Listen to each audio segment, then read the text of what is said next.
Teen girls open up on trans athlete scandal that turned their high school into a culture war battleground.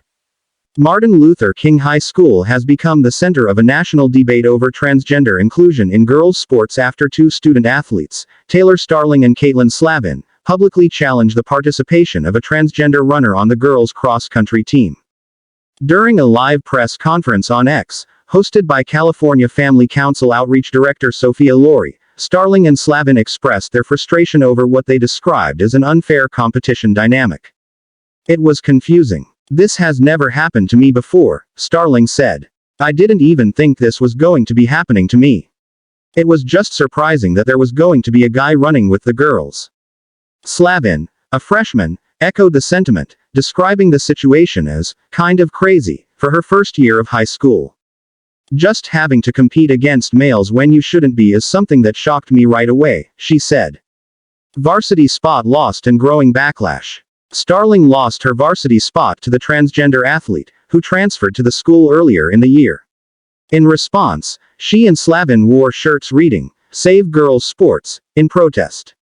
They alleged that school administrators equated their shirts to swastikas, prompting a lawsuit against the Riverside Unified School District (RUSD). Their protest quickly gained traction, with hundreds of students and community members wearing the shirts in solidarity. The movement expanded beyond the school, turning into a national symbol for those advocating for the exclusion of transgender athletes from girls' sports and locker rooms. The controversy thrust Starling, Slavin, and their community into the broader debate over transgender participation in women's sports, one of the most polarizing issues of the 2024 election year. Wave of support and hostility. While some have praised the girls for taking a stand, others have reacted with hostility. "I've had tons of people reach out to me and say, 'Thank you so much for what you're doing,'" Starling said. "But my friends have been shoulder-checked, cursed at, and called really bad names just for wearing the shirts. People have posted horrible things online."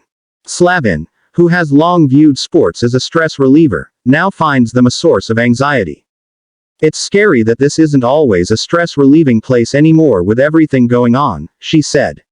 "It affects you mentally and emotionally." School policies and allegations. Starling and her supporters claim the transgender athlete has been allowed to compete on varsity despite missing practices regularly. They also allege that when they voiced concerns to school administrators, they were told, transgenders have more rights than cisgenders. RUSD, in a statement to Fox News Digital, said its policies align with California state law, which prohibits discrimination based on gender identity. While these rules were not created by RUSD, the district is committed to complying with the law and CIF regulations, the statement read. California state law prohibits discrimination of students based on gender, gender identity, and gender expression.